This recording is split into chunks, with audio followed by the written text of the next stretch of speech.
I'm an angler. I've been an angler for 3 or 4 years now. Angling is important to me because it gives me a chance to get outside and away from the city. And I think aquatic ecosystems are really interesting and important to conserve.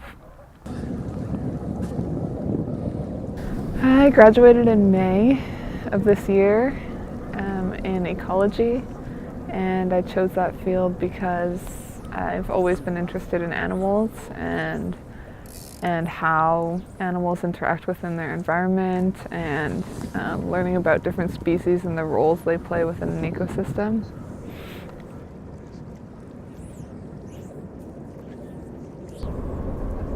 I love everything about angling. It's not just about the fish. I think there's something so therapeutic about just getting outside and being near water, and so that alone is worth it. I love seeing the wildlife that are around water systems.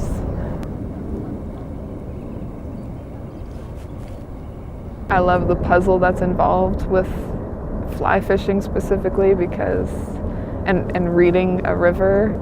I love getting my hands dirty and looking around for invertebrates. And of course, I love the satisfaction of actually catching a fish.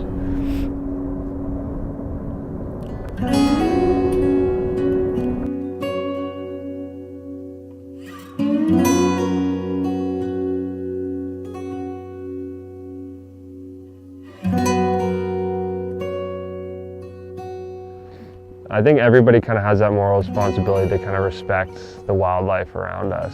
Whether it's, not leaving trash on the river, not leaving garbage on the river, not putting toxic chemicals in the river. Definitely, fish handling properly is a huge one. Not holding fish out of the water too long for photos and stuff like that. In terms of conservation of the fly fishing industry, the whole industry is based off of having fish. So, without conservation, there's not, you can't preserve a lot of the native fish species. And if they go, then the whole industry is going to go because there's not going to be anywhere to fish or trout species to fish for.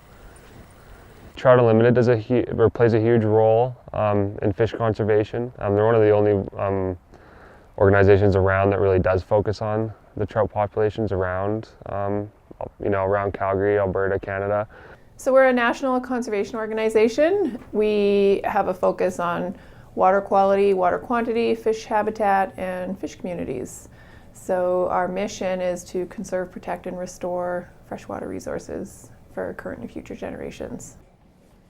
We do a variety of habitat rehab projects, habitat rehabilitation. We're one of the few national conservation organizations that actually do on-the-ground habitat rehab work. So we get volunteers to help out with a lot of that stuff, and people learn about habitat and the needs of fish and fish communities, what makes healthy habitat. And the unique thing is that they actually kind of get their boots wet and their hands dirty and get to take part in those kind of activities. There's lots of ways to get involved. So I always suggest for people to join their local chapter, because if there is a chapter in your community, that's a great way to get involved and to share your ideas for habitat rehab or cleanups or community events. It's a great way to get people interested in fish and water.